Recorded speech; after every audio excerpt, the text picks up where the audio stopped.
6과 하나님의 전신갑주 7번 문제 보겠습니다. 사무엘은 기도와 관련하여 무엇을 죄라고 하였는가? 사무엘상 12장 23절 말씀. 나는 너희를 위하여 기도하기를 쉬는 죄를 여호와 앞에 결단코 범하지 아니하고 선하고 의로운 길을 너희에게 가르칠 것인즉. 예. 여기에 사무엘이 힘쓴 두 가지가 있죠. 백성들을 위해서 기도하는 것 하나하고 또 선하고 의로운 길을 너희에게 가르친다. 가르침에 대한 것, 가르침에 대한 수고를 하겠다는 것이죠. 이 두 가지는 늘 같이 가야만 합니다. 기도와 또 이 가르침, 선하고 의로운 길을 너희에게 가르친다. 이 두 가지가 늘 같이 가야만 하는 것입니다. 이 사무엘의 가르침과 중보기도 이것에 대해서 앞으로 좀 이 사무엘과 관련해서 몇 주간 좀 공부를 좀 하겠습니다. 사무엘의 사역은 참 독특한 사역입니다. 사사 시대에서 왕정으로 넘어가는 그런 어떤 고리의 역할을 해주는 게 바로 이 사무엘의 사역이죠. 근데 굉장히 독특합니다. 이 사무엘은 사사 중에 한 사람이죠. 마지막 사사 중에 한 사람입니다. 사무엘상 8장 1절에서 3절 한번 보겠어요. 사무엘이 늙음에 그의 아들들을 이스라엘 사사로 삼으니 장자의 이름은 요엘이요 차자의 이름은 아비야라. 그들이 브엘세바에서 사사가 되니라. 그의 아들들이 자기 아버지의 행위를 따르지 아니하고 이익을 따라 뇌물을 받고 판결을 굽게 하니라. 예, 이 사무엘도 사사로서 이스라엘 백성들을 다스렸습니다. 그러면서 그의 아들들도 이스라엘 사사로 삼았죠. 장자 이름은 요엘이고 차자 이름은 아비야입니다. 근데 이 둘은 사무엘처럼 아버지 앞에 아버지같이 정직한 사역자가 되지 못했죠. 네, 자기의 이익을 따라서 사역을 했던 것들을 보게 됩니다. 이렇게 사무엘은 사사이기도 하고 사무엘상 3장 20절, 제3장 20절. 단에서부터 브엘세바까지의 온 이스라엘이 이 사무엘은 여호와의 선지자로 세우심을 믿은 줄을 알았더라. 예, 사무엘이 여호와의 선지자로 세우심을 입은 줄 알았다. 하나님의 말씀을 이렇게 가르쳤죠. 그래서 말씀을 선포하는 그런 역할들을 감당을 했습니다. 그래서 사무엘은 사사로서 다스림의 역할을 했을 뿐만 아니라 또 하나님의 말씀을 직접 가르치기도 했습니다. 그럴 뿐만 아니라 사무엘상 7장 9절 한번 볼까요? 사무엘이 젖먹는 어린 양 하나를 가져다가 온전한 번제를 여호와께 드리고 이스라엘을 위하여 여호와께 부르짖음에 여호와께서 응답하셨다. 예, 여기 어린 양 하나를 갖다가 온전한 번제를 하나님 앞에 드렸죠. 제사를 드리는 것은 누가 하는 거예요? 제사장이 하는 것이죠. 이 사무엘은 제사장의 역할도 감당을 했습니다. 그러니까 이 사무엘은 기름 부음 받는 자의 상중직을 전부 다 수행했던 사람이에요. 사사처럼 왕처럼 다스리기도 했고 또 선지자처럼 가르치기도 하고 제사장처럼 제사로 백성들을 속죄하는 그런 역할들을 감당을 했습니다. 마치 예수님의 상중직처럼 전부 다 감당을 했죠. 사무엘이 어느 지파 사람이에요? 사무엘상 1장을 한번 볼까요? 1장 1절. 에브라임 산지 라마다임 소빔에 에브라임 사람 엘가나라는 사람이 있었으니 그는 여로함의 아들이요 엘리후의 손자요 도구의 증손이요 숲의 현손이라. 예, 에브라임 산지 라마다임 소빔의 에브라임 사람 엘가나 그랬죠. 엘가나가 누구예요? 예, 사무엘의 아버지죠. 사무엘의 아버지. 2절에 보니까 두 아내가 있었고 이름은 한나하고 브닌나. 한나는 사무엘의 엄마죠. 이게 에브라임 사람 이렇게 써 있습니다. 그래서 잘못하면 우리가 사무엘을 에브라임 지파 사람으로 오해하기가 쉬워요. 에브라임에 살았다는 얘기지 에브라임 지파라는 얘기는 아닙니다. 제사장 가문들이 그 여러 군데 흩어져 살았어요. 흩어져 살았어요. 이 에브라임 지방에 이 엘가나가 살았습니다. 잘못 오해해서 에브라임 지파 이렇게 이해하면 안 돼요. 역대상 6장을 한번 보겠어요. 34절에서 38절.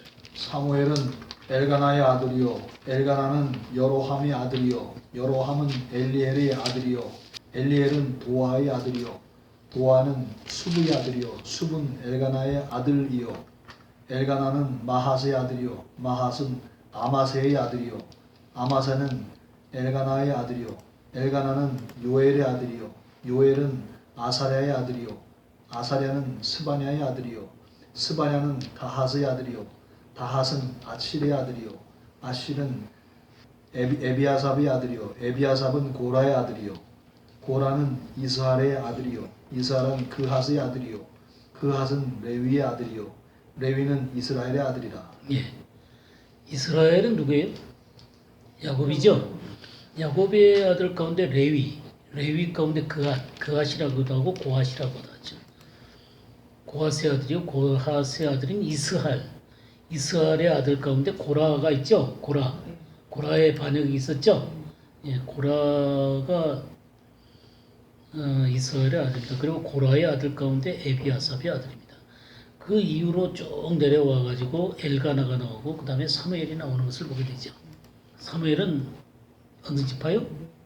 레위 지파다. 레위 지파. 잘 이해가 되시죠?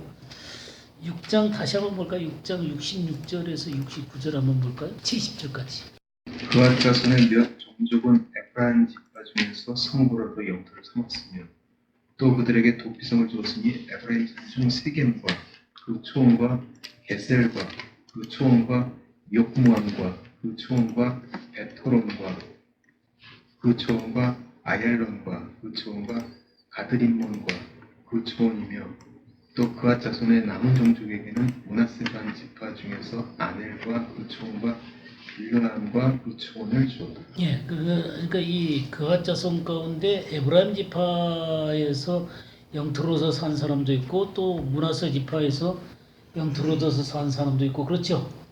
예, 이렇게 그 레위 지파는 흩어져서 이렇게 살았습니다. 그러니까 이 에브라임 사람 엘가나라고 할 때 에브라임 지파가 아니라 레위 지파인데 어디에 살았어요?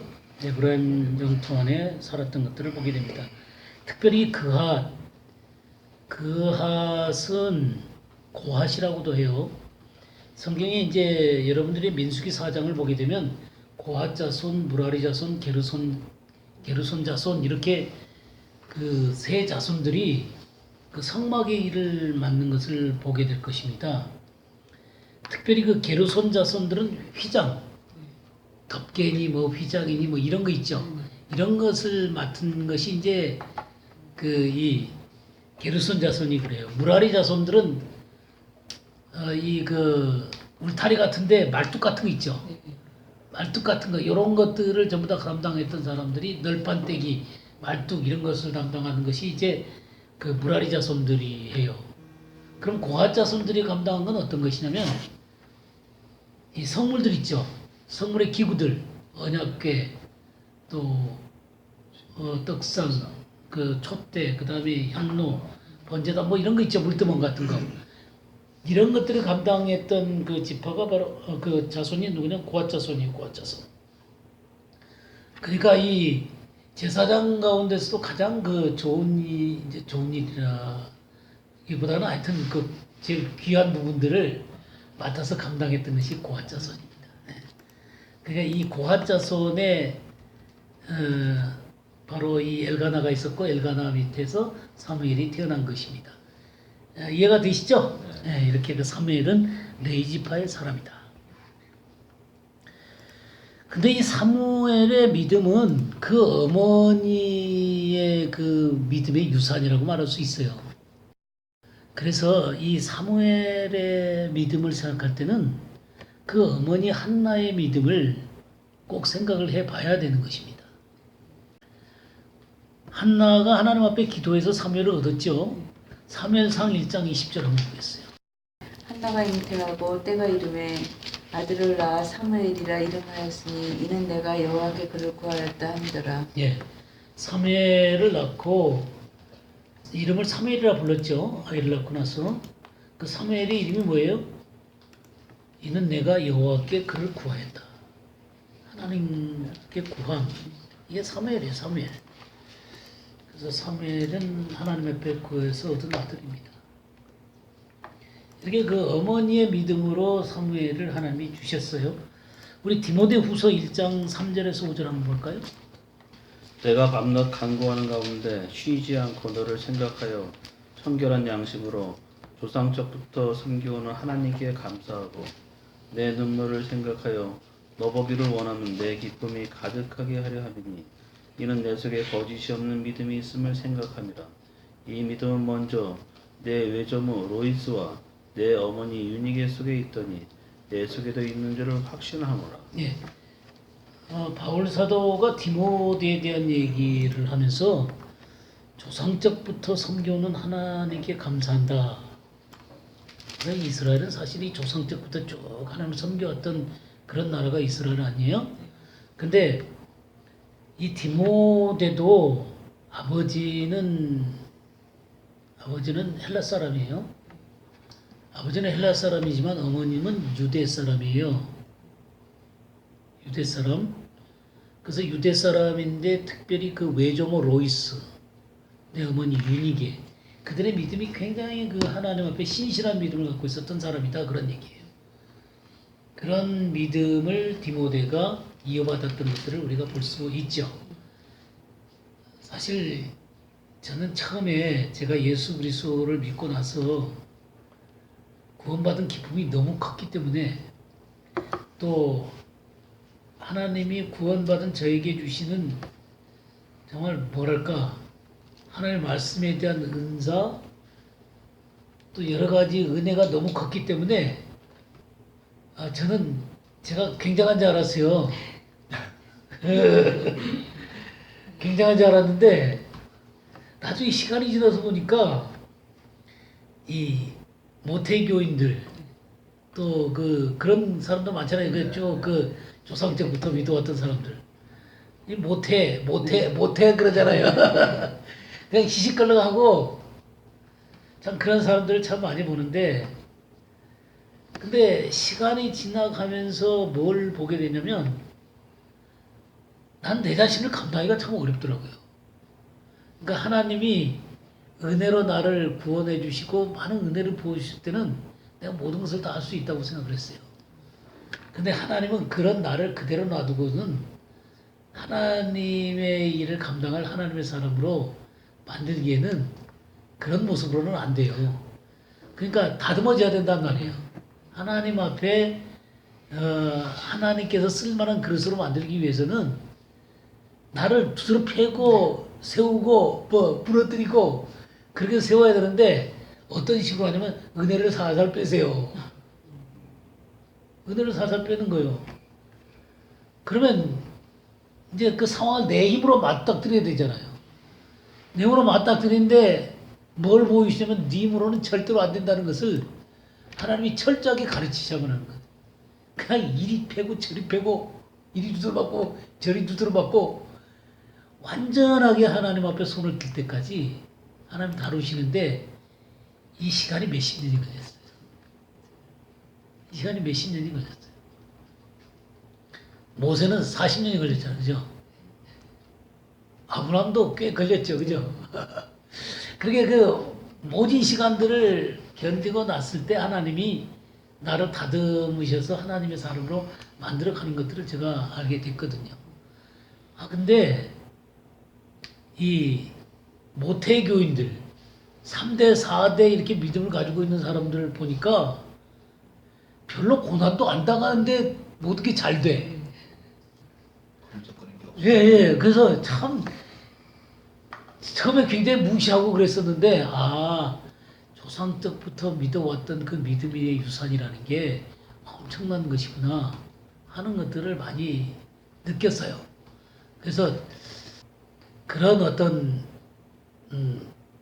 이렇게 그 조상 때부터 쭉 그 하나님께서 처리해 오셨던 그 집안 가운데 처리해 오셨던 그 놀라운 그 믿음의 유산들, 그런 것들이 그 사람에게 그냥 자연스럽게 흘러간다는 사실들을 알게 됐고, 물론 그것만으로는 안 돼요.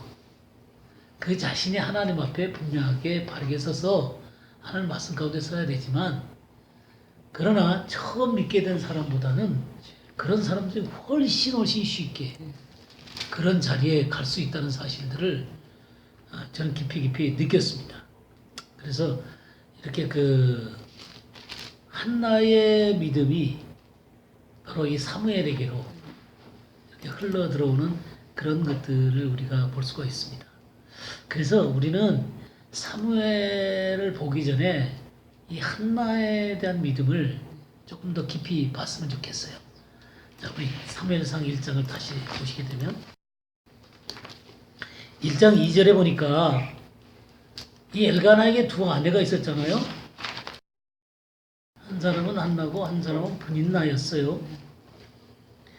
근데 이 사무엘의 어머니가 한나인데, 한나는 특별히 4절 보게 되면 엘가나가 제사를 드리는 날에는 제물의 분깃을 그의 아내 브닌나와 그의 모든 자녀에게 주고, 한나에게는 어떻게 됐어요? 갑절을 줬어요. 갑절을 준 중요한 이유가 뭐예요? 그를 사랑함이라 그랬어요.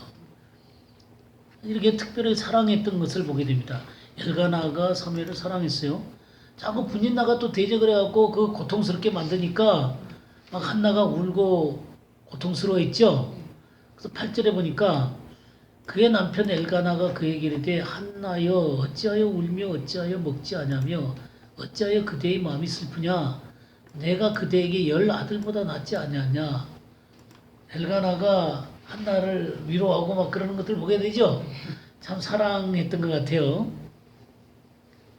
근데 뭐가 없어요? 자식이 없어요. 반면에 브닌나는 어떻게 됐어요? 2절에 보니까 브닌나에게는 자식이 있고 그랬죠. 그 다음에 4절에도 보면 그의 아내 브닌나와 그의 모든 자녀에게 주고 그랬죠.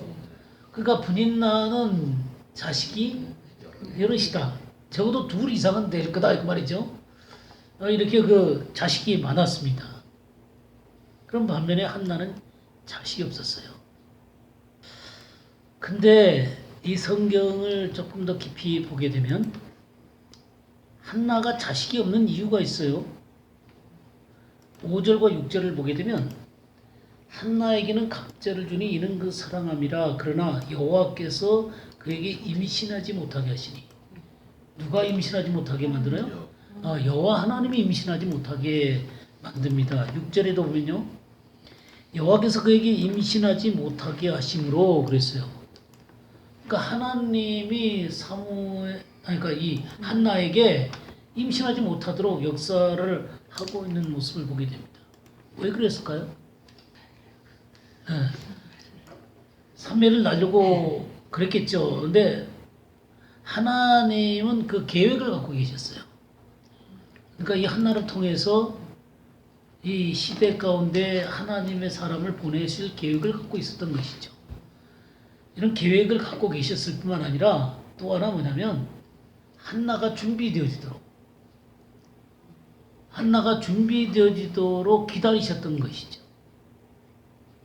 그러니까 상황적인 때와 또 사람이 준비된 그때를 하나님이 기다리셨던 거예요. 그러니까 이 한나에게는 하나님의 계획이 있었던 것들을 보게 된다 그 말이죠. 하나님의 어떤 역사가 일어나지 않고 고통스러울 때 하나님은 거기에서 알맞은 하나님의 때, 그러니까 카이로스 때에 하나님의 역사를 드러내실 수 있도록 하나님께서 기다리신다고 하는 것들을 우리가 잘 보는 것이 굉장히 중요한 것입니다. 근데 여기에 보니까 6절에 보니까 여호와께서 그에게 임신하지 못하게 하심으로 그의 적수인 분인나가 그를 심히 격분하게 하여 괴롭게 하더라. 이 분인나가 뭐라고 표현해 있냐면 적수라고 표현되어 있습니다. 적수. 대적이죠. 대적. 옛날 성경은 대적으로 되어 있죠. 대적. 이런 표현들은 어떤 영적인 상황의 대척점에 있는 사람들을 그렇게 표현하는 것입니다.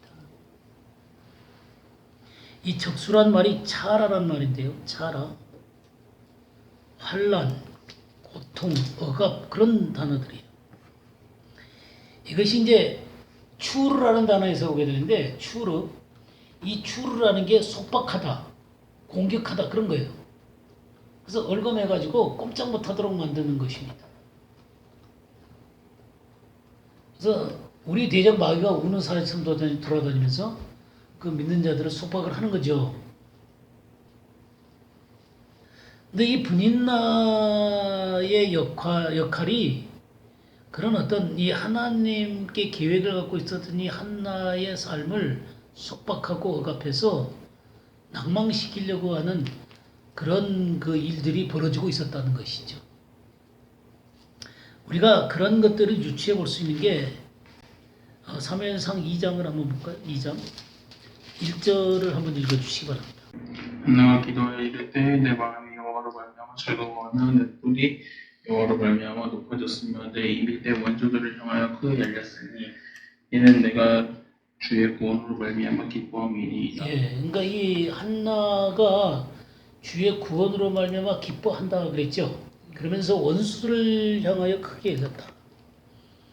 내 입이 내 원수를 향하여 크게 열렸다. 그래서 이 원수들을 향해서 하나님이 구원해 주심으로 말미암아 이렇게 담대하게 서 있는 한나의 모습을 보게 되는 것이죠.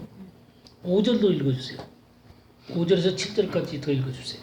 풍족하던 자들은 양식을 위하여 품을 팔고 줄이던 자들은 다시 줄이지 아니하도다. 전에 임신하지 못하던 자는 7을 낳았고 많은 자녀를 둔 자는 쇠약하도다. 여호와는 죽이기도 하시고 살리기도 하시며 수월에 내리기도 하시고 거기에서 올리기도 하시는도다. 여호와는 가난하게도 하시고 부하게도 하시며 낮추기도 하시고 높이기도 하시는도다. 여기에 풍족한 자들은 양식을 위해서 품을 팔다. 그 다음에 줄인 자들은 다시 줄이지 않는다. 또 임신하지 못하던 자가 있고 그는 7을 낳았는데 많은 자녀를 둔 자는 쇠약해졌다. 하나님은 죽이기도 하고 살리기도 하시는 분이시다. 스골에 내리기도 하시고 거기서 올리기도 하시는 분이시다. 가난하게도 하고 부하게도 하신다. 낮추기도 하고 높이기도 하신다.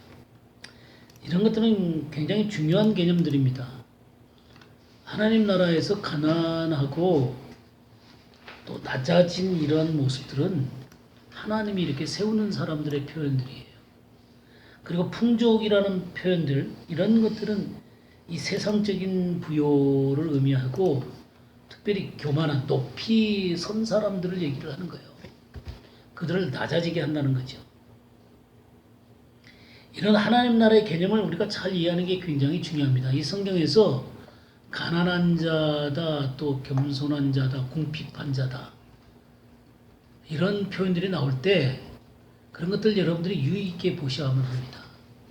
그런 것들은 하나님이 역사하는 통로예요.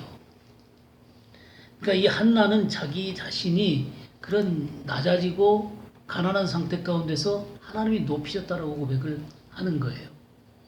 그러면 이 한나의 대적인 이 분인나는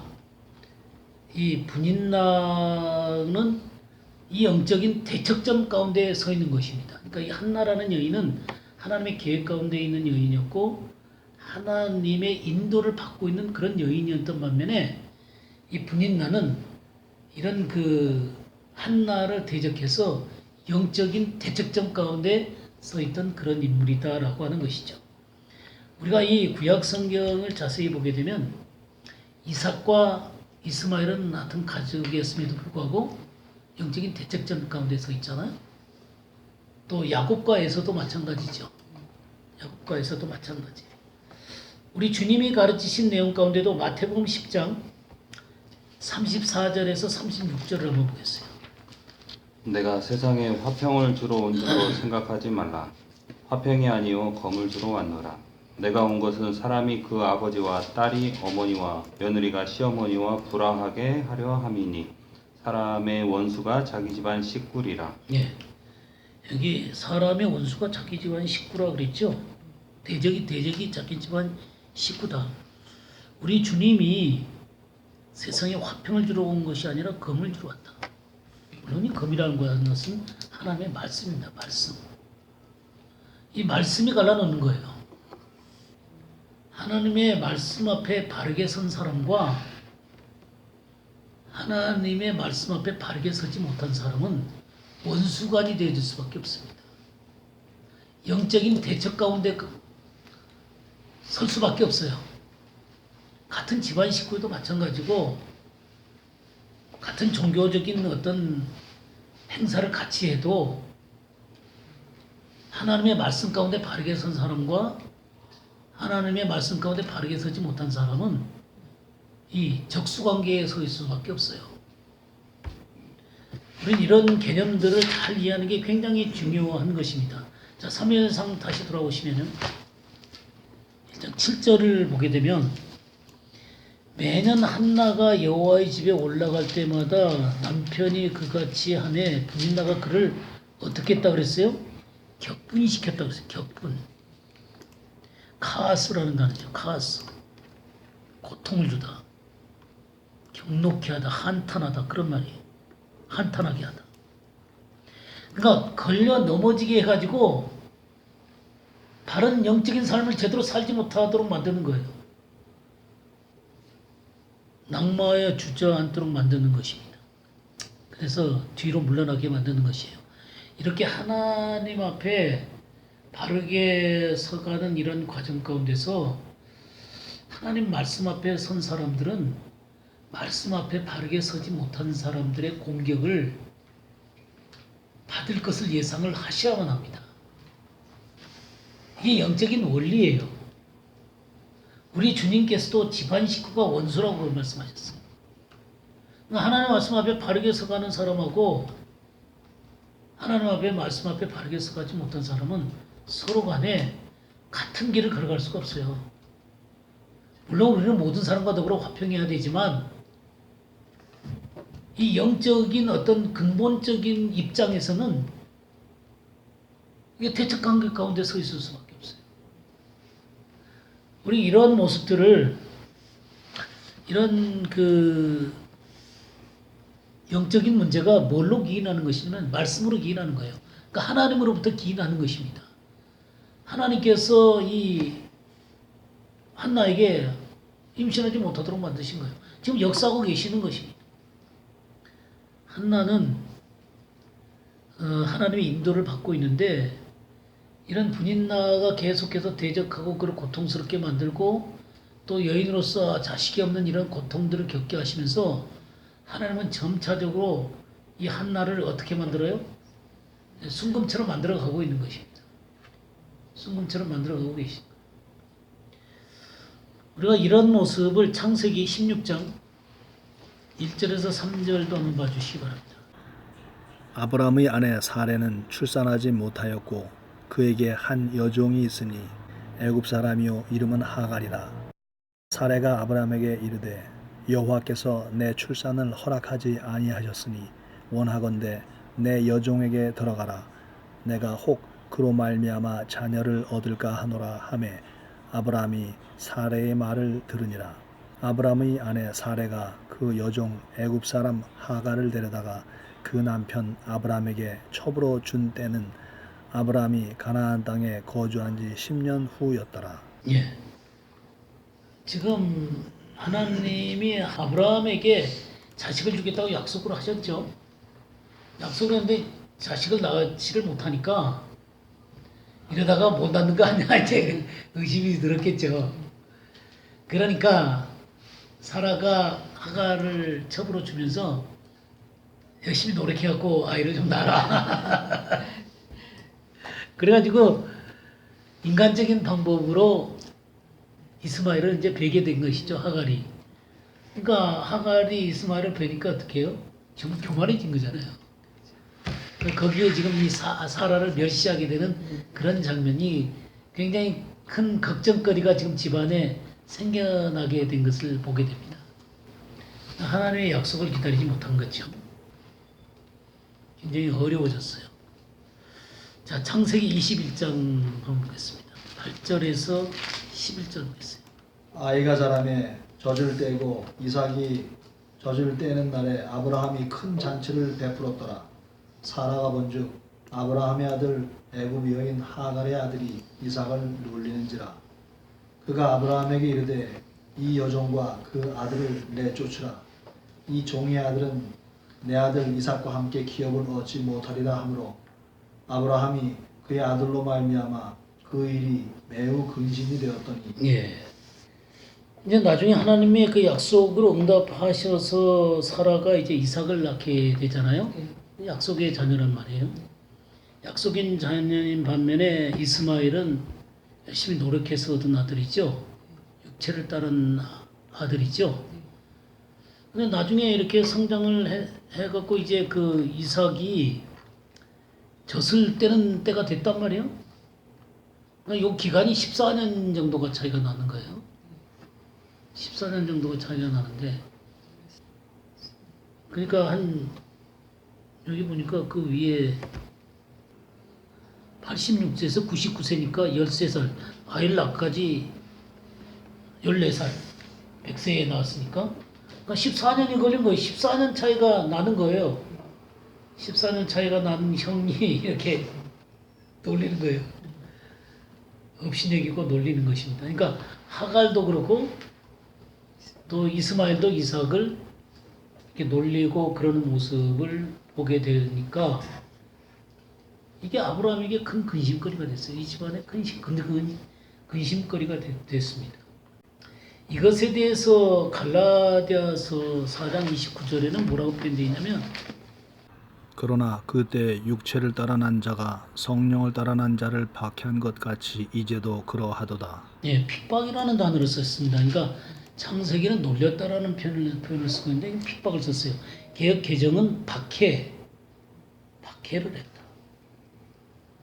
그러니까 지금 이스마엘이 이삭을 박해를 했습니다. 이 놀라운 사건을 이 성경은 그냥 창세기는 놀렸다 그랬는데 이 신약에서 해석은 박해했다라는 표현으로 쓰고 있는 것을 보게 됩니다. 여기에는 굉장히 원수지간의 모습을 보여주고 있는 것이죠. 이것에 대해서 갈라디아서 4장을 봤죠. 거기 조금 더 봅시다. 갈라디아서 4장 21절에서 26절을 읽어주시기 바랍니다. 내게 말하라. 율법 아래 있고자 하는 자들아, 율법을 듣지 못하였느냐. 기록된 바 아브라함이 두 아들이 있으니 하나는 계집종에게서 하나는 자유하는 여자에게서 났다 하였으나 계집종에게서는 육체를 따라 났고 자유하는 여자에게서는 약속으로 말미암았느니라. 이것은 비유니 이 여자들은 두 언약이라. 하나는 신의 산으로부터 종을 낳은 자니 곧 하가라. 이 하가는 아라비아에 있는 신의 산으로 지금 있는 예루살렘과 같은 데니 저가 그 자녀들로 더불어 종노릇하고 오직 위에 있는 예루살렘은 자유자니 곧 우리 어머니라. 네, 이게 상당히 깊은 영적인 의미들을 갖고 있는 것을 보게 됩니다. 종교적이라고 해서 전부 다 같은 것이 아닙니다. 그러니까 종교적인 행습을 갖고 있는 사람과 하나님의 영과 진리에 의해서 움직이는 사람과는 완전히 다른 것입니다.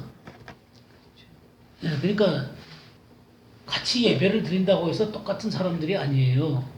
어떤 사람들은 그냥 관습에 의해서 예배를 드릴 수 있어요. 그러나 어떤 사람들은 영과 진리로 예배를 드릴 수 있는 사람들이 있습니다. 그 안에 영과 진리로 살아서 하나님을 예배하는 사람이 있고 그냥 주일이 됐으니까 와서 종교적인 관습으로 예배를 드리는 사람이 있을 수 있어요. 이것은 근본적인 생명의 차이가 있는 것입니다. 생명의 차이가 있는 거예요. 지금 여기에 율법 아래에 있고자 하는 자들아 율법을 듣지 못하느냐. 그래서 율법이라는 이 표현을 썼는데 율법주의를 얘기하는 것입니다. 율법주의. 무슨 얘기냐면 자기 힘으로 하나님 앞에 서려고 하는 사람들을 얘기하는 거예요. 자기 힘으로 율법을 지키려고 하는 사람들을 얘기하는 거예요. 그러니까 자기가 열심히 자기 노력으로 자기 의로 하나님 앞에 서려고 하는 것입니다. 아브라함이 자식이 없었을 때 기다렸어야 되는 거잖아요. 근데 자기 방법으로 열심히 만들었어요. 열심히 만든 자식이 누구예요? 이스마엘이죠. 그래서 아브라함에게 두 아들이 있으니 하나는 여종에게서 하나는 자유 있는 여자에게서 났다. 그러니까 하나는 여종이에요, 여종. 종에게서 났어요. 그러니까 율법은 종이다 그 말이에요. 사람을 종으로 만드는 것입니다. 왜냐하면 율법은 완전한 하나님의 의를 얘기하는 거거든요. 하나님의 의를 얘기를 하는데 의를 지킬 수 있는 힘은 안 줘요. 자기 힘으로 지켜야 되는 거예요. 그러니까 인간이 의롭지 못하니까 이 완전한 의 앞에서 종처럼 살 수밖에 없어요. 두렵죠. 심판이 있을 수밖에 없어요. 정죄를 당할 수밖에 없어요. 끌려다닐 수밖에 없어요. 그래서 종이라고 표현하는 거예요. 근데 사라는 자유 있는 여자다 그랬단 말이에요. 자유. 그러니까 우리 주님 예수 그리스도로 말미암아 우리에게 자유를 주셨죠. 우리 주님은 완전한 자유를 주셨어요. 십자가에서 우리의 모든 죄를 담당하시고 죄를 용서하시고 자유롭게 하셨죠. 자유롭게 하실 뿐만 아니라 하나님의 성령의 능력을 주셔서 의를 행할 수 있도록 또 주와 동행할 수 있도록 하시는 자유 있는 여자단 말이에요. 그러니까 복음이죠, 복음. 새 언약을 얘기하는 거예요. 이렇게 율법과 새 언약, 복음과의 이 차이점을 얘기를 하고 있는 것입니다. 근데 여종에게서는 육체를 따라 낳고 자유 있는 여자에게서는 약속으로 말미암았느니라. 그러니까 열심히 아브라함이 자기 힘으로 만들어낸 아들이 이스마엘이에요. 근데 하나님께서 놀라운 선물로 이삭을 주셨단 말이에요. 웃게 만드셨죠. 웃게 만들어. 이삭 이름이 웃음이에요. 웃음. 그러니까 어처구니가 없었던 거죠. 사라가 피기 웃으니까 사라야 왜 웃냐 그러니까 나 웃지 않았다 그러니까 네가 웃었느니라 그랬죠. 나중에 이제 아들의 이삭이를 한 거예요. 그 어처구니 없이 얻은 아들이에요. 완전히 선물로 받은 아들이에요. 이게 하나님의 언약 가운데 또 이 약속 가운데 주어진 아들이다 이 말이에요. 그러면서 이 하갈은 아라비아에 있는 신의 산으로서 그랬죠. 신의 산. 신의 산이 어떤데요? 율법이 주어지는 것이죠. 율법이 주어지는 것. 신의 산, 율법이 주어진 곳입니다. 그러니까 자기의 의로 하나님 앞에 가려고 하는 사람들이에요. 자기 행위로 하나님 앞에 가려고 하는 사람들이에요. 은혜가 뭔지 모르는 사람이에요. 우리가 은혜라고 얘기할 때 은혜에 대한 오해들이 참 많은 것 같아요. 은혜라고 하는 게 거저 받을 수 없는 자에게 거저 주시는 하나님의 은혜잖아요. 그죠? 그러니까 받을 수 없는 자에게 거저 주시는 하나님의 은혜가 은혜인데 이건 은혜의 반을 얘기한 거예요. 은혜라고 하는 것은 우리가 받을 수 없는 자에게 거저 주시는 것이기도 하지만 또 거저 주셔서 의를 행할 수 있는 능력을 주는 게 은혜예요. 우리가 법 아래 있지 않고 은혜 아래 있으니 죄를 지으려 그럴 수 없느니라. 죄에 대해서 죽은 우리가 어찌 가운데 또 살려. 그러니까 은혜라고 하는 것은 의를 행할 수 있는 능력도 주시는 거예요. 근데 사람도 은혜를 반만 얘기해. 죄가 용서되는 그리고 하나님한테 받아주시는 그것만 자꾸 얘기를 하는데 만약 그것만 얘기하면 은혜를 욕되게 만드는 거예요. 우리가 하나님께 받아들여지는 만큼 하나님이 우리에게 은혜를 주셔서 의를 행할 수 있는 능력을 우리에게 주시는 거예요. 하나님 거룩한 성령과 말씀을 주셔서 능히 하나님의 법도를 지킬 수 있도록 우리를 이끌어 가시는 것이죠. 근데 여기 참 재밌는 게 신의 산으로서 지금 있는 어디와 같은 곳이라고 그랬어요? 지금 있는 예루살렘과 같은 곳이니. 그러니까 지금 있는 예루살렘이라고 하는 것은 그 바울이 살던 예루살렘이죠. 살던 시대의 예루살렘이죠. 그러니까 율법주의로 이끌림을 받았던 곳이다 그 말이에요.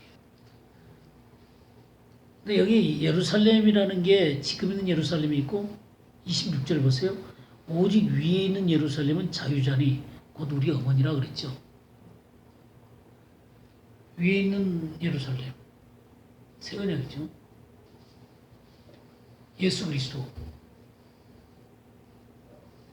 그러니까 위에 있는 예루살렘이 있고 땅에 있는 예루살렘이 있어요. 그래서 이 예루살렘이 히브리어로 예루살라임입니다. 예루살라임. 이스라엘 사람들은 예루살렘이라고 안 부르고 예루살라임이라고 불러요. 그게 복수입니다. 복수. 예루살렘이라는 게 복수예요. 그러니까 예루살렘은 두 개가 있습니다. 땅에 있는 예루살렘이 있고 하늘에 있는 예루살렘이 있어요. 그러니까 이름 자체가 이 두 개예요. 이 쌍수로 돼 있어요. 그러니까 예루살렘은 단순하게 땅에 있는 예루살렘만 얘기하는 게 아니에요. 하늘에 있는 예루살렘을 반영하는 것입니다. 땅에 있는 예루살렘은 그 영광이 온전하게 드러나려면 하늘에 있는 예루살렘을 반영을 해야 돼요.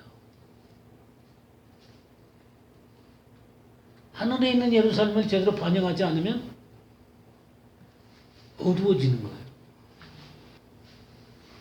흑암 가운데로 들어가는 것입니다. 그러니까 이 하늘에 있는 예루살렘과 땅에 있는 예루살렘이 일치되어져야 할 때 하나님의 영광이 드러나게 되고 하나님의 온전한 통치가 이루어지게 되는 거예요. 그럴 때 이 예루살렘이 흥하는 거예요. 마치 그 다윗이 시온성을 세우고 거기서 다스렸을 때 그 영광이 극에 달했던 것처럼 그렇게 하늘에 있는 예루살렘과 땅에 있는 예루살렘이 온전하게 일체가 되어진 모습으로 빛났던 것이죠. 그러나 이게 틀어지게 되면 점점 어두워져 가게 되는 거예요. 영적으로 어두워져 가게 되는 거예요. 우리가 이사야서를 보게 되면 이사야 60장을 한번 볼까요? 60장 1절에서 3절을 한번 읽어볼까요? 일어나라 빛을 발하라 이는 내 빛이 이르렀고 여호와의 영광이 내 위에 임하였음이니라. 보라 어둠이 땅을 덮을 것이며 캄캄함이 만민을 가리려니와 오직 여호와께서 내 위에 임하실 것이며 그의 영광이 내 위에 나타나리니 나라들은 내 빛으로 왕들은 비치는 내 광명으로 나아오리라. 예. 뭐 이거 수련회 때 많이 쓰던 규절이죠. 일어나라 빛을 발하라. 근데 사실 이건 예루살렘의 회복의 모습이에요.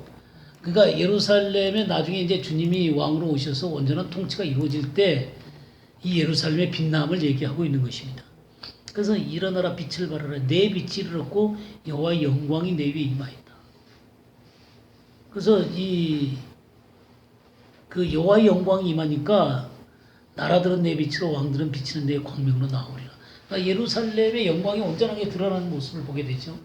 그러니까 이게 하늘에 있는 예루살렘과 땅에 있는 예루살렘이 일치가 되는 모습이에요. 이런 모습으로 빛나기를 원하는 게 하나님의 계획이죠. 그래서 이 예루살렘의 이름이 예루살라임. 기가 막히죠. 참 그런 이름 하나도 너무 기가 막힌 것 같아. 그렇죠. 참 놀랍죠. 그러니까 예루살렘은 그냥 땅에 있는 예루살렘 하나만 생각하면 그건 별로 의미가 없어요. 하늘에 있는 예루살렘과 일치하기를 원하는 게 하나님의 놀라운 계획이라는 것이죠. 근데 이 하나님의 이 계획을 따르지 않고 하나님의 말씀을 따르지 않고 흑암 가운데 있는 그런 모습이 될 때는 우리 요한계시록 11장 8절 한번 보겠어요. 그들의 시체가 성성 뒤에 있으리니 그 성은 영적으로 하면 소돔이라고도 하고 애굽이라고도 하니 곧 그들의 주께서 십자가에 못 박히신 곳이라.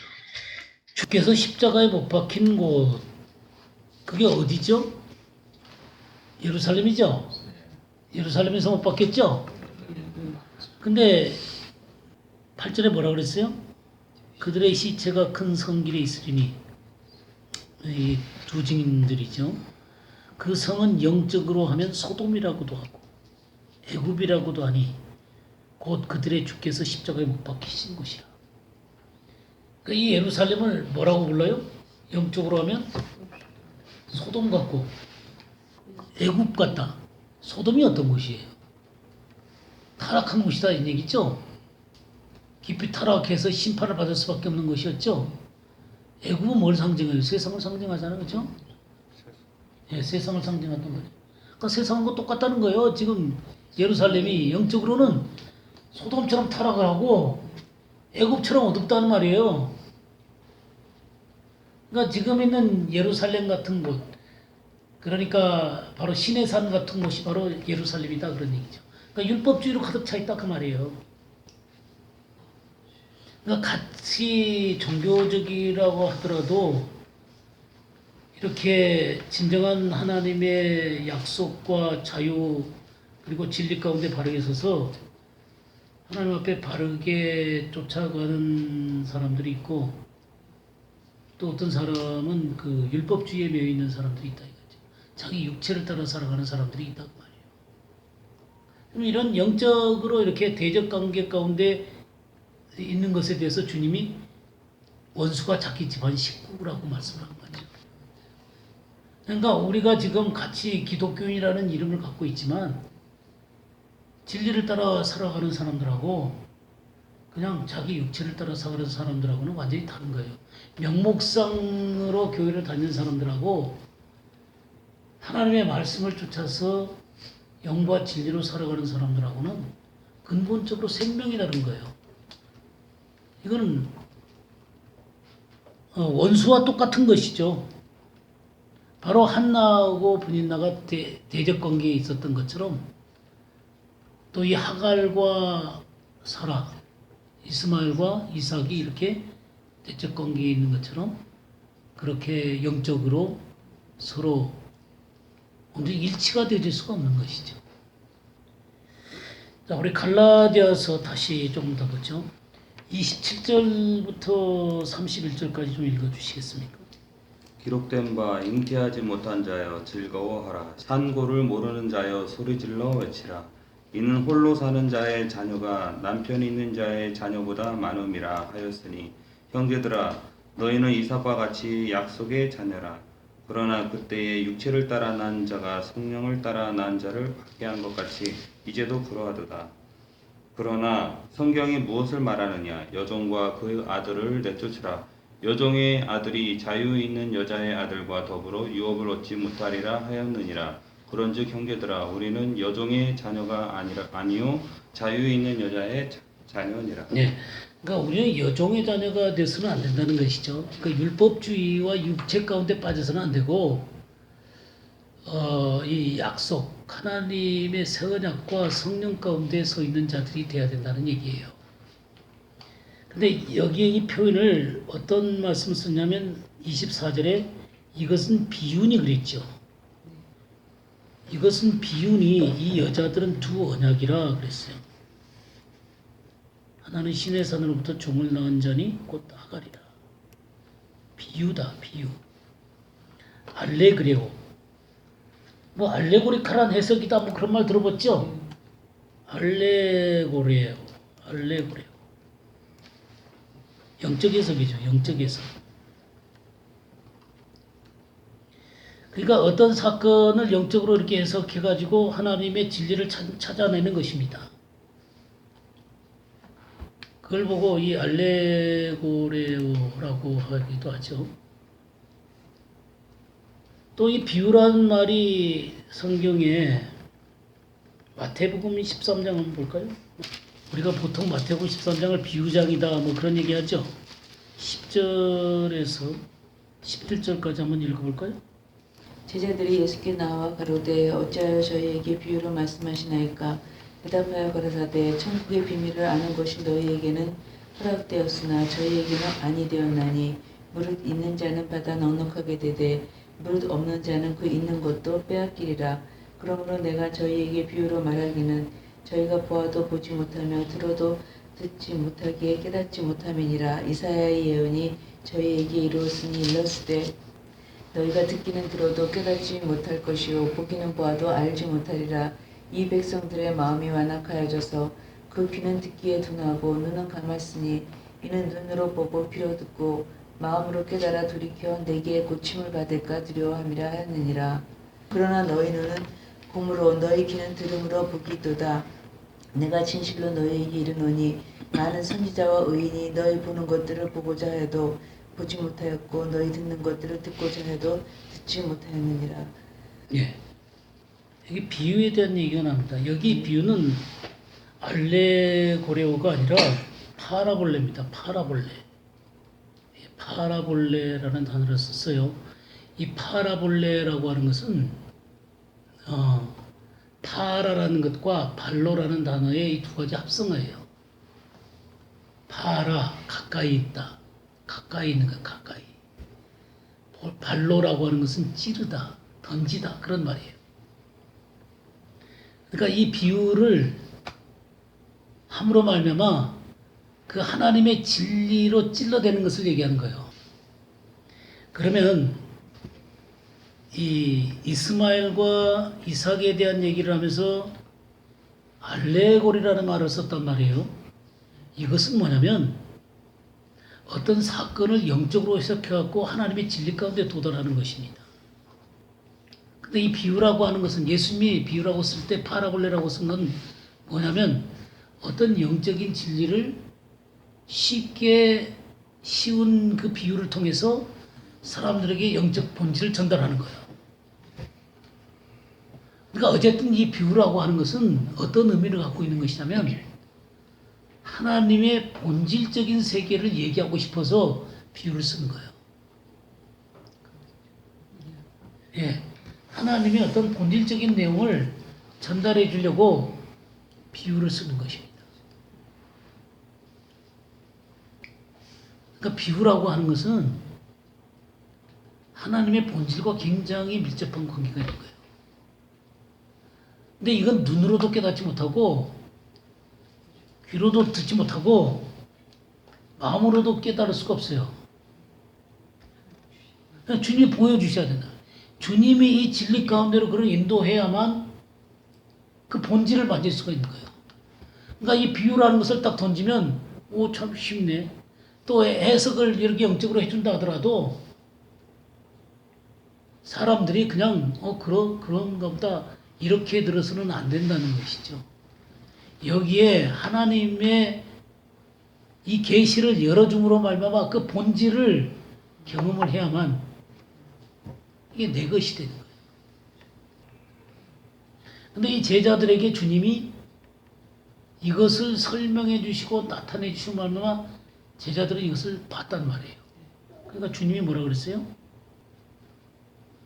많은 선지자와 의인이 너희가 보는 것을 보고자 해도 보지 못하였고 너희가 듣는 것을 듣고자 해도 듣지 못했다는 것이죠. 근데 이들은 이것을 경험을 한 거예요. 하나님의 말씀을 깨달은 거예요. 이 본질을 만졌다 그 말이에요. 예, 뭐 예수 그리스도가 없었으니까 근본적인 하나님의 진리에 그들은 도달할 수가 없었죠. 예, 아니 그리고 그들은 일부분의 어떤 부분들의 진리를 깨닫고 거기에 도달될 수 있었지만 이렇게 확실한 복음의 근본적인 내용까지 다 이해할 수는 없었단 말이에요. 근데 이 제자들에게는 주님이 지금 설명해 주심으로 말미암아 이 하나님의 말씀의 본질 가운데로 이 제자들이 인도되고 있는 것들을 보게 됩니다. 아무튼 간에 이 비유라고 하는 것은 하나님의 본질적인 진리로 사람들을 도달시키도록 이끌어가는 내용이 바로 이 비유예요. 우리 시편 78편 한번 볼까요? 시편 78편 1절 2절 한번 보겠습니다. 내 백성이여 내 율법을 들으며 내 입의 말에 귀를 기울일지어다. 내가 입을 열어 비유로 말하며 예로부터 감추어졌던 것을 드러내려 하니. 예. 그러니까 여기 내 율법을 들으며 내 입의 말에 귀를 기울이라 그랬어요. 그러면서 뭐라 그랬냐면 내가 입을 열어 비유를 말한다. 비유를 말한다. 예로부터 감춰졌던 것을 드러내야 한다. 그러니까 하나님의 감추어졌던 본질적인 진리들을 드러내는 방식이 비유라는 거예요. 이 비유라는 말이 이제 마샬이라는 말인데 격언, 말씀, 오묘한 말, 뭐 그런 뜻이에요. 근데 이게 감추어졌던 거 그랬죠? 감추어졌다 이 말이 희다라는 말입니다. 희다, 숨기다. 그러니까 숨겨놓은 거예요. 하나님께서 숨겨놓은 이 진리들을 드러내 주실 때 우리는 알게 되는 거예요. 비유라는 방식이 바로 하나님의 진리에 도달되도록 하나님께서 이런 방식을 통해서 우리를 진리로 이끌어 가시는 거예요. 그러니까 성령께 간구하면서 이런 비유를 대하고 영적인 해석을 대해야 되는 것입니다. 그래야 우리가 깨달아서 본질에 접근해 가는 거예요. 그냥 하나님 앞에 간절함도 없이 그냥 그 진정한 열망도 없이 대충 듣는 사람들한테는 이게 흘러가 버리는 거예요. 절대로 이게 도달되지 않습니다. 예. 우리가 그 사사기 한번 볼까요? 사사기 14장 12절 한번 볼까요? 삼손이 그들에게 이르되 이제 내가 너희에게 수수께끼를 하리니 잔치하는 7일 동안에 너희가 능히 그것을 풀어서 내게 고하면 내가 베어 30벌과 겉옷 30벌을 너희에게 주리라. 예, 삼손이 수수께끼를 냅니다. 이 수수께끼라는 말이 희다예요, 희다. 감춰진 거예요, 감춰진 거. 감춰진 진리. 비유지요. 그러니까 천국 비유 같은 거예요. 삼손에 대해서 오늘 뭐 제가 구체적으로 더 설명은 않겠습니다만 예전에 우리가 한번 제가 이 삼손에 대해서 얘기를 했어요. 그건 이제 나중에 또 기회가 되면 또 하기로 하고 어쨌든 이 수수께끼를 내는 거예요. 죽은 것 가운데서 꿀이 나왔다. 죽은 것 가운데서 꿀이 나왔죠. 그죠? 우리 주님의 죽음 가운데서부터 진정한 복음이 나오는 거죠. 그러니까 그런 내용들은 제가 나중에 더 깊이 설명하기로 하고요. 어쨌든 수수께끼를 냈어요. 블레셋 사람들이 도저히 알 수가 없는 것들이죠. 갈라디아 4장에 다시 들어오면은 그 여종과 그 아들을 내가 쫓으라 그랬죠. 29절에 보게 되면 육체를 따라 난 자가 성령을 따라 난 자를 박해한 것 같이 이제도 그러도다. 그 육체를 따라 난 것과 성령을 따라 난 것은 근본적으로 다른 거다 그 말이에요. 자기의 율법을 통해서 자기의 의로 하나님께 서려고 하는 사람과 또 성령으로 태어나서 성령으로 살아가는 사람하고는 근본적으로 다르다 그 말이에요. 그러니까 육체를 따라 난 사람들은 굉장히 열심히 많은 것 같고 철저한 것 같이 보여요. 근데 성령으로 따라 난 사람은 하나님의 영의 인도를 받고 있기 때문에 이렇게 그 습관적으로 견고한 사람들이 그런 사람들을 볼 때 마치 자기하고는 유가 달라갖고 교회를 어렵게 만드는 사람처럼 보인단 말이에요. 예. 그 박해를 하는 거예요. 그냥 자기네들하고 같이 행동을 할 수가 없어요. 그냥 진리의 말씀과 성령을 따라 살아가는 사람하고 그러니까 자기 의로 살아가는 사람들이 같이 일치해갖고 하기가 어렵단 말이에요. 그러니까 핍박을 하는 거예요. 마치 이 분인나에 의해서 이 한나가 격분돼가지고 고통스럽게 낭망을 하는 것처럼 그런 낭망된 모습으로 살아갈 수밖에 없습니다. 여기 내쫓으라 그랬잖아요. 자, 한나가 이 상황 가운데서 계속해서 이 어려움 가운데 이 한나가 계속 지내고 있으면서 한나는 이제 이 문제를 끝장을 내고 싶었어요. 이게 계속 매년 계속되는 거거든. 매년 고통스럽게 분인나가 대적함으로 말미암아 격분돼 가지고 낭망되고 이 영적인 이 생활을 온전히 하기가 어려우니까 이제 이 문제를 끝내고 싶었습니다. 27절 한번 봐보세요. 기록된 바 잉태하지 못한 자여 즐거워하라. 산고를 모르는 자여 소리질러 외치라. 이는 홀로 사는 자의 자녀가 남편에 있는 자의 자녀보다 많음이라. 이게 무슨 뜻이에요? 이게 무슨 의미입니까? 근데 이게 지금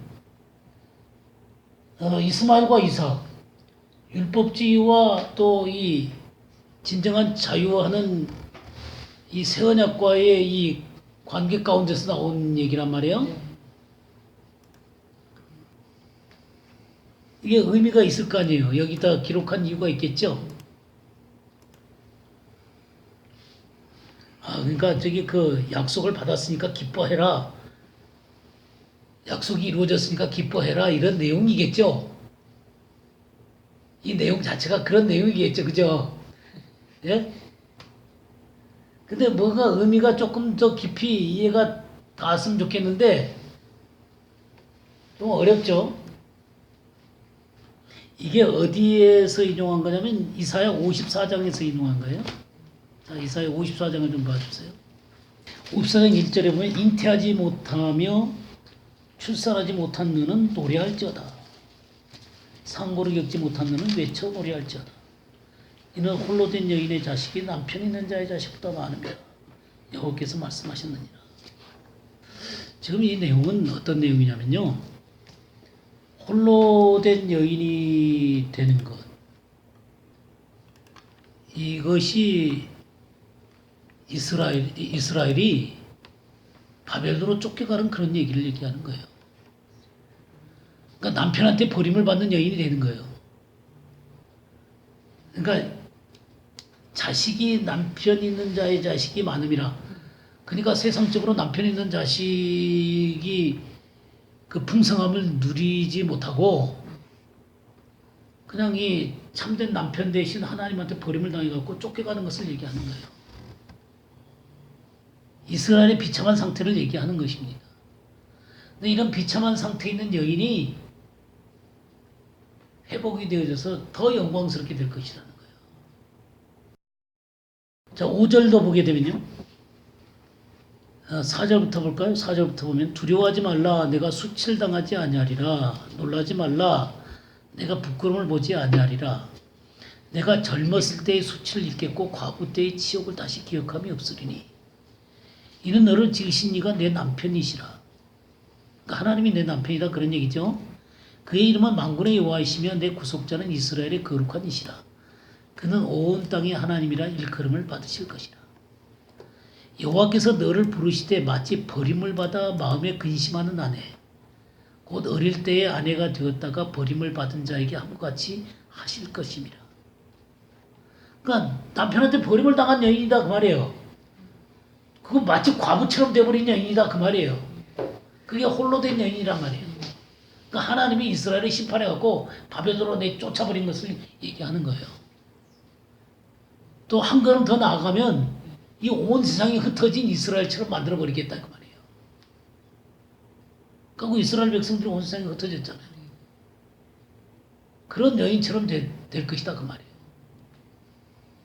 그런데 그 여인이 남편 있는 자녀보다 더 많은 자녀를 낳고 기뻐한단 말이에요. 그 얘기는 무슨 얘기예요? 완전히 회복된다는 얘기예요. 예, 완전히 회복된다는 얘기예요. 완전히 회복돼 가지고 기뻐하고 노래하게 되는 그런 장면을 얘기하는 거예요. 그것이 부분적으로는 예수 그리스도가 오셔서 이루어지게 됐죠. 부분적으로는 예수 그리스도가 오셔갖고 이루어졌지만 아직 이스라엘에게는 완전하게 이루어진 거 아니잖아요. 그러니까 회복의 때에 완전히 이루어지겠죠. 지금 이사야 54장 1절을 갈라디아서에 이렇게 인용한 것은 이 회복에 대한 의미를 자유하는 여자에게서 난 여자에게서 이삭, 약속의 자녀가 난 것이 바로 이것의 회복의 한 부분이다라고 하는 걸 얘기하고 있는 거예요. 복음을 받아들였다고 하는 것이 이 이스라엘의 회복의 한 부분이다라고 하는 것을 얘기하는 거예요. 그래서 이스라엘 가운데서도 예수 그리스도를 믿고 복음을 알게 되고 구원받은 사람도 있었죠.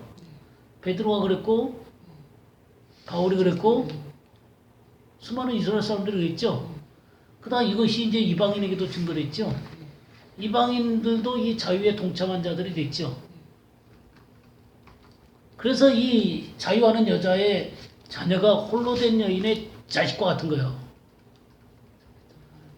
예, 홀로 된 여인이에요. 홀로 된 여인이 바로 이렇게 버림을 당한 여인이다 그 말이에요.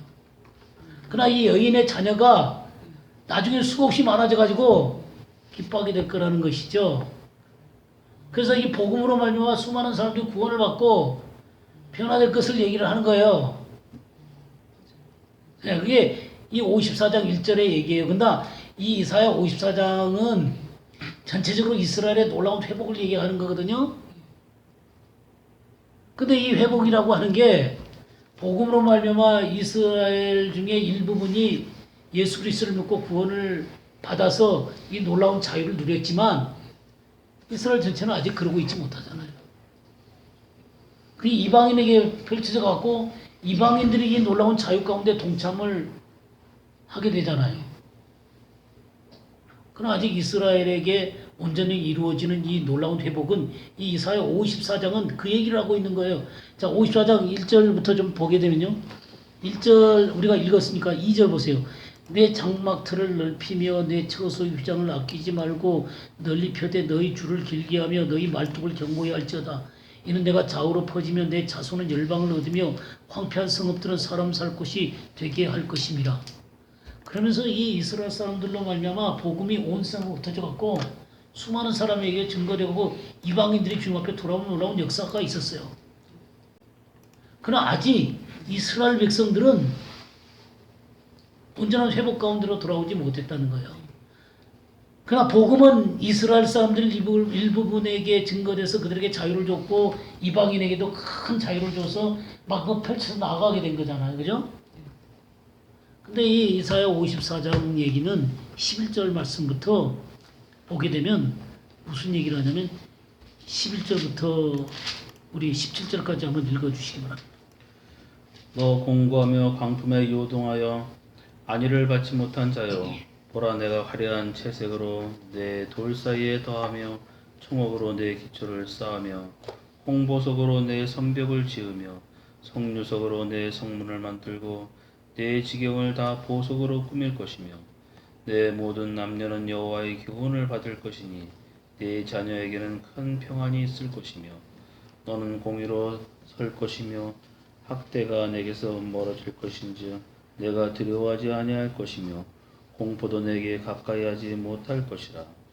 보라 그들이 분쟁을 일으킬지라도 나로 말미암지 아니한 것이니 누구든지 너와 분쟁을 일으키는 자는 너로 말미암아 패망하리라. 보라 숯불을 불어서 자기가 쓸만한 연장을 제조하는 장인도 내가 창조하였고 파괴하며 진멸하는 자도 내가 창조하였은즉 너를 치려고 제조된 모든 연장에 쓸모가 없을 것이라. 일어나 너를 대적하여 송사하는 모든 혀는 내게 정죄를 당하리니 이는 여호와의 종들의 기업이요 이는 그들이 내게서 얻은 공인이라.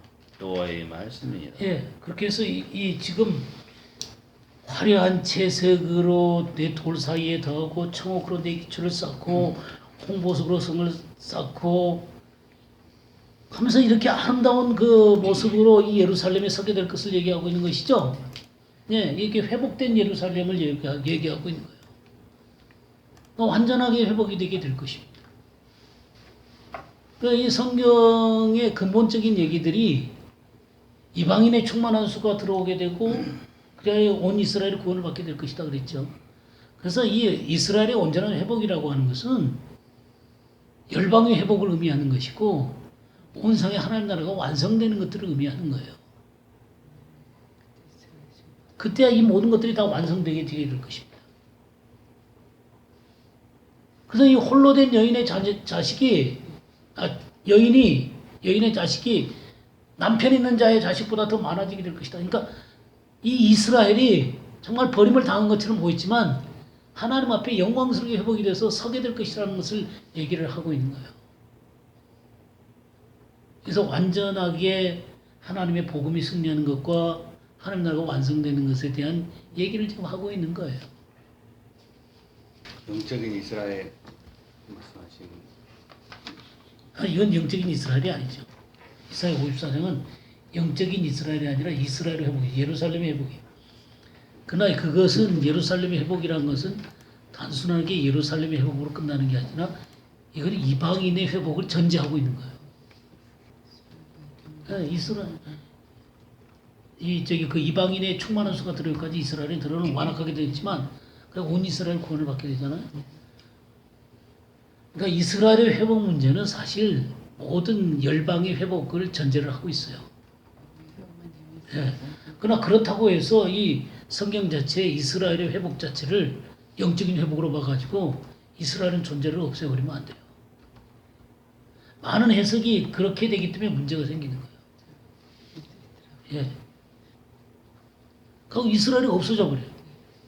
그러면 이스라엘과 맺었던 수많은 약속들, 아브라함과 맺은 약속, 다윗과 맺은 약속, 그러면 이 이스라엘과 맺었던 이 약속들이 사라져 버리는 거예요. 그러니까 이스라엘이 하나님 앞에 범죄함으로 이상이 흩어져도 하나님께서 그들을 버리지 않았다는 것은 성경에 계속 얘기하잖아요. 내가 그 조상과 약속한 언약을 기억했기 때문이다. 이 조상과 맺은 이 언약이라고 하는 것은 이 이스라엘 백성들에게 주신 이 언약이라고 하는 것은 모든 이방인들이 포함되어지는 것이긴 하지만 그건 이스라엘과 맺은 언약이다 그 말이에요. 예. 근데 그것을 갖고 이스라엘은 없어지고 영적인 이스라엘로 만들어버리게 되면 이스라엘은 그 자체가 사라져버리게 되는 거예요. 예, 그럼 그 근본적인 뿌리가 무너지게 돼요. 이 뿌리하고 약속한 거거든요. 뿌리가 그렇고 좀 떡덩이가 그렇고 이 뿌리가 거룩한즉 가지도 거룩하잖아요. 그래서 가지 얼마가 꺾여졌는데 돌감나무 너희가 접붙여졌다 그랬잖아요. 이방인이 거기에 접붙여진 거예요. 뿌리가 없어지면 안 되는 거죠. 예, 그 뿌리채 없어놓고는 그냥 그게 열방이 돼버린 거예요. 이스라엘은 사라져버리고. 그러니까 이 구약을 읽을 때 이스라엘이 나오고 예루살렘이 나오고 할 때 이런 것을 해석할 방법이 없으니까 그냥 나한테 적용시키는 거예요. 교회에다 적용시키고. 그러니까 해석이 안 되는 거예요. 어떤 해석들은 분명히 이스라엘의 역사와 관련돼 가지고 해석돼야 될 그런 내용들이 많은데 그걸 갖다가 교회에다 적용을 시키면 그거 어떻게 해석이 돼요? 그러니까 많은 부분이 구약이 해석이 안 되는 거예요. 예, 그렇죠. 그러니까 예수님을 부인함으로 저기 꺾여졌다는 거죠. 축복에서 떨어졌다는 거죠. 대부분 많은 사람이 그렇죠. 많은 사람이.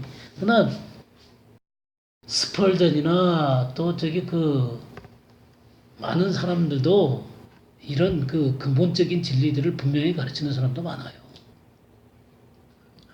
이번에 찰스 하찌에 대한 얘기도 있었잖아요. 그 찰스 하찌라는 위대한 신학자도 그렇게 다 얘기해요. 예, 이스라엘. 자, 이렇게 우리는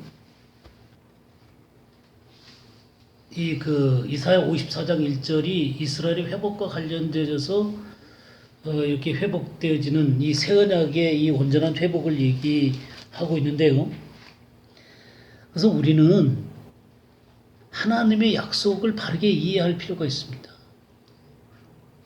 하나님 말씀에 대한 약속들을 바르게 이해를 해야 돼요. 그러니까 이 율법주의나 우리 육체적인 모습으로 빠져들지 않으려면은 영이요 생명된 하나님의 말씀을 바르게 알아야 되는 거예요. 근데 왜 이 갈등이 계속되는지 아세요? 네, 말씀을 모르기 때문이기도 하고 성령과 육체의 갈등 때문에 그러는 거예요. 네, 우리 개인 속에서도 이 성령과 육체가 갈등하잖아요. 성령과 육체가 갈등하는데 이렇게 소위 그리스도인이라는 사람들이 함께 모이는 곳에서도 육체를 따라 사는 사람들이 있고 성령을 따라 사는 사람들이 있다. 이게 어떻게 한 끼가 되겠냐고요. 그러니까 영과 진리에 의해서 하나님의 언약 가운데 서가지고 성령을 따라 살아가는 사람도 있는 반면에 자기 마음대로 살아가는 사람들이 있어요. 그리스도인이라 그러면서.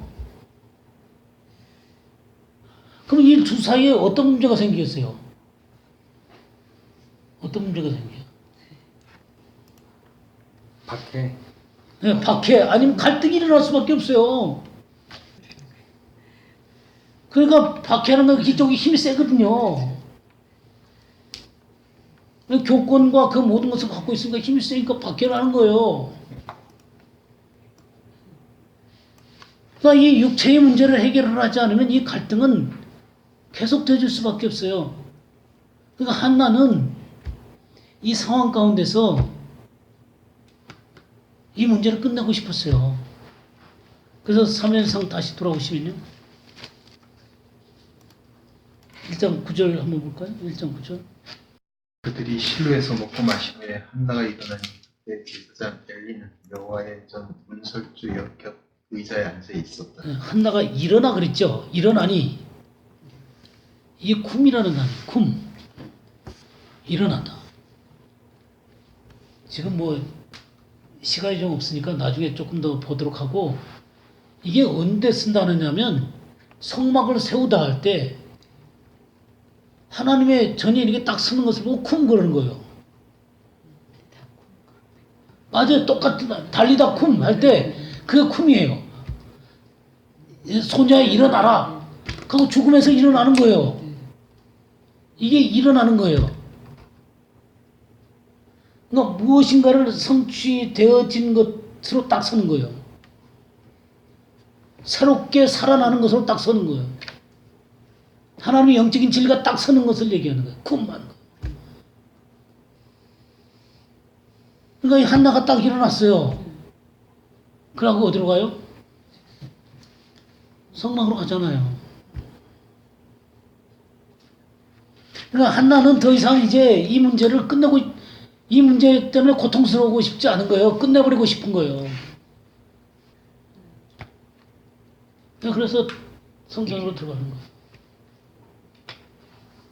그래서 우리는요, 이 육체와 성령, 이 육체의 문제를, 이 육신의 문제를 근본적으로 죽음에 넘기지 않으면요, 우리는 영적인 승리가 없어요. 진정한 자유가 올 수가 없어요. 맨날 이 생각 때문에 매여서 살 수밖에 없어요. 갈등할 수밖에 없고. 그 영적인 사람과 육적인 사람이 같이 섞여서 온전하게 일치가 되어질 수 없어요. 한 개인에게도 그런데 교회 안에서도 마찬가지죠. 지금 분인나와 한나가 대적이 돼가지고 싸울 수밖에 없어요. 이스마엘과 이삭이 싸울 수밖에 없는 거예요. 하갈이 사라를 멸시할 수밖에 없는 거예요.